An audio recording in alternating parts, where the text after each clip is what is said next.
स्वागत है आपका the Himalayan study YouTube channel पर। हम आशीष कुमार स्तोगी आज आपके सामने हम संसाधनों की वीडियो का 7वां पार्ट लेकर आए हैं।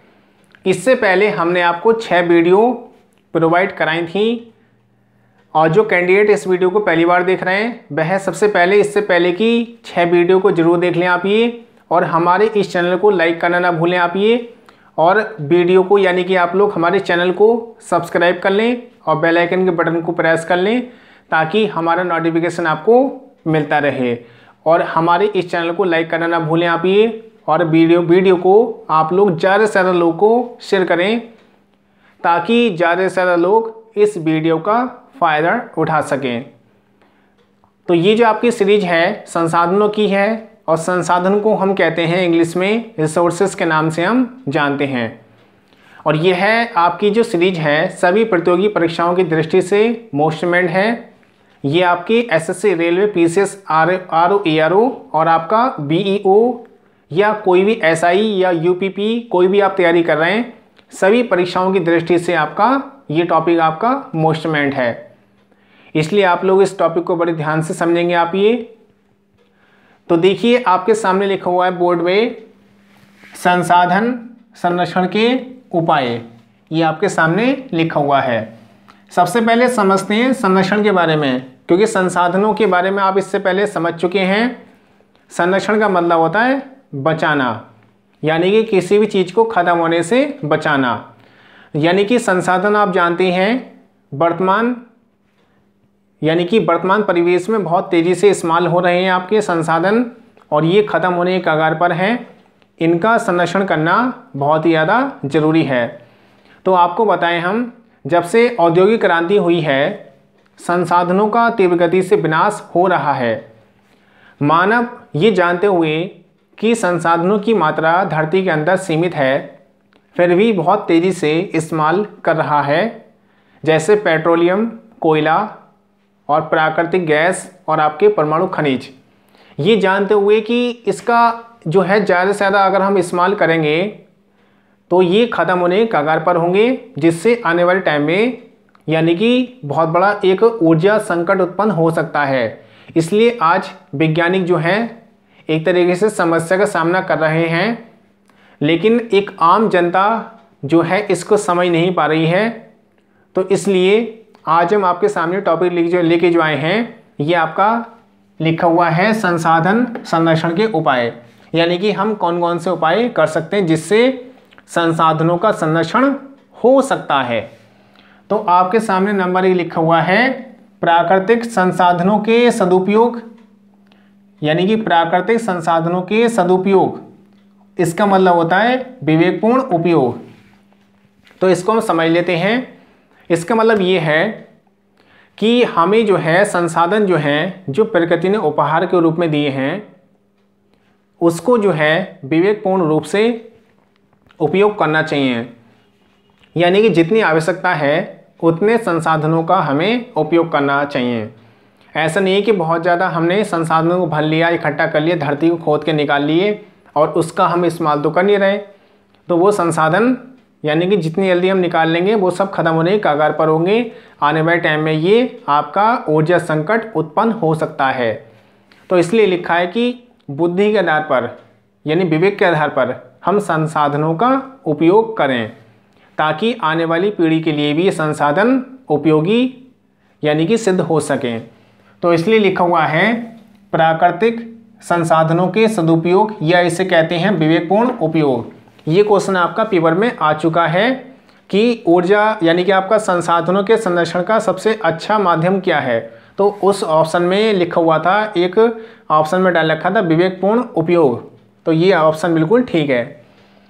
नंबर 2 है सरकारी नियमों का पालन, यानी कि आपका सरकारी नियमों का तत्परता से पालन करें।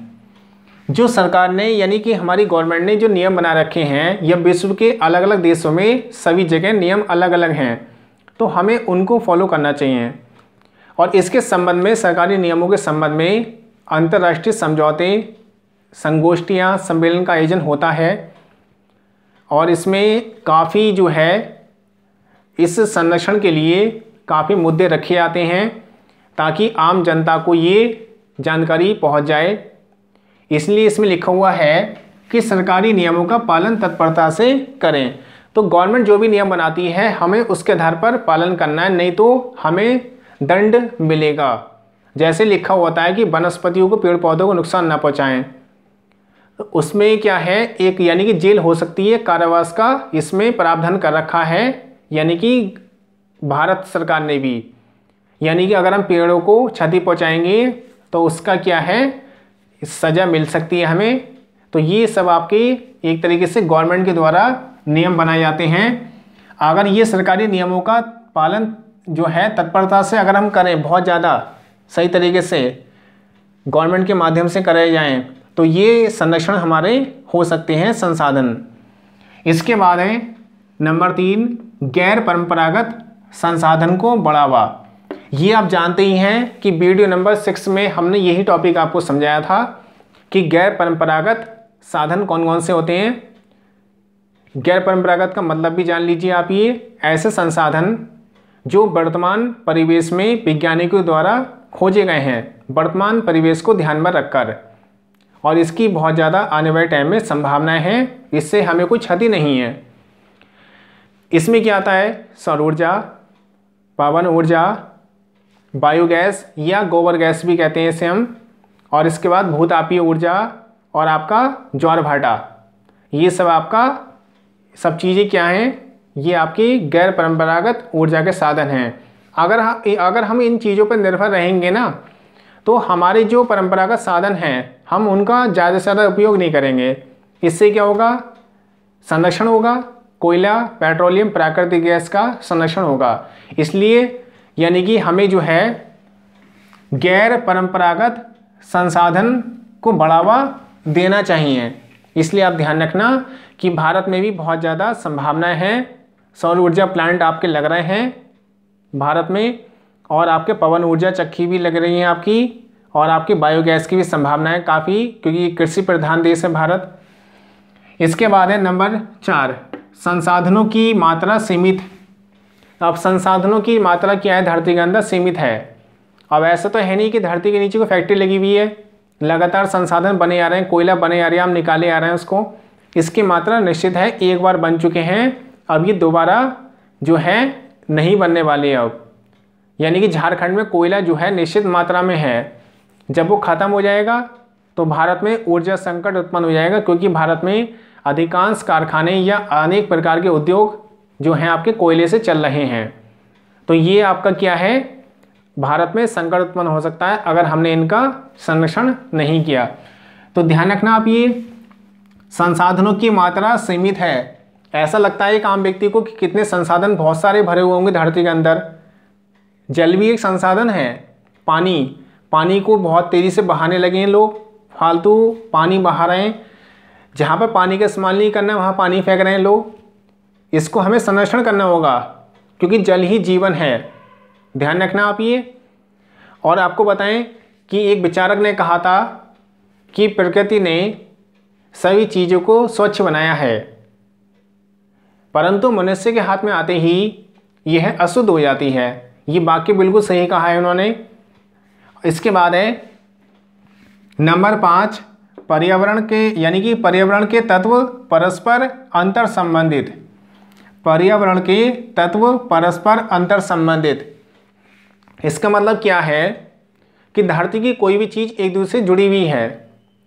जैसे जल और आपका वायु और आपका वनस्पतियाँ और आपकी हवा, ये सब का कनेक्शन है। अगर इनमें से कोई भी एक चैन टूटती है, ध्यान रखना आप, ये कोई भी एक चैन टूटती है तो इसका भुगतान हमें ही करना होगा। यानी कि प्रकृति जो है उसका दंड भी हमें देगी। इसलिए हमें संरक्षण करना चाहिए, और ये जो पर्यावरण के तत्व हैं इनको क्षति ना पहुंचाएं हम। इसलिए कॉलेजों में, प्राथमिक विद्यालयों में, स्कूलों में समय समय पर विभिन्न प्रकार की प्रतियोगी परीक्षाओं का आयोजन करते हैं हम। जैसे 16 सितंबर को ओजोन परत संरक्षण दिवस मनाया जाता है, और आपका समय समय पर विभिन्न प्रकार की, यानी कि जैसे 22 अप्रैल को पृथ्वी दिवस मनाते हैं हम, तो नए नए ये कार्यक्रम यानी कि मनाए जाते हैं ताकि बच्चों को एनवायरनमेंट के बारे में या पर्यावरण के बारे में जागरूकता पहुंचाई जा सके, यानी कि बच्चों को जानकारी मिले। और 5 जून को वर्ल्ड एनवायरनमेंट डे मनाया जाता है ताकि सभी लोग, समाज के लोग जागरूक हों और जो आपके बच्चे हैं स्कूल में पढ़ते हैं उन्हें ज़्यादा से ज़्यादा जानकारी मिले। तो ये कहने का मतलब ये है हमारा कि पर्यावरण के जो तत्व हैं परस्पर अंतर संबंधित हैं। अगर किसी एक में कमी आएगी तो उसका भुगतान भी हमें करना होगा, उसका प्रभाव हमारे ऊपर पड़ेगा। इसलिए इनको बचाना जरूरी है, संरक्षण करना जरूरी है। तो ये आपकी टॉपिक हमने आपके सामने तैयार किया था आज आपके सामने, संसाधन संरक्षण के उपाय। तो इसमें आपका ये टॉपिक क्लियर हुआ है। सबसे पहला कौन सा था? प्राकृतिक संसाधनों के सदुपयोग, यानी कि विवेकपूर्ण उपयोग करना चाहिए। नंबर 2, सरकारी नियमों का तत्परता से पालन करें। नंबर 3, गैर परंपरागत संसाधनों को बढ़ावा। नंबर 4, संसाधनों की मात्रा सीमित है। नंबर 5, पर्यावरण के तत्व परस्पर अंतर संबंधित होते हैं। तो ये आपको जो टॉपिक हमने बनाया था ये आपको कैसा लगा आप लोग हमें कमेंट बॉक्स में ज़रूर बताएं। और आगे भी आपके सामने नई नई सीरीज लेकर आएंगे। और आप लोग हमारे चैनल को लाइक करना ना भूलें आप ये, और देखते रहिए आप लोग हमारा channel the Himalayan study YouTube channel. धन्यवाद।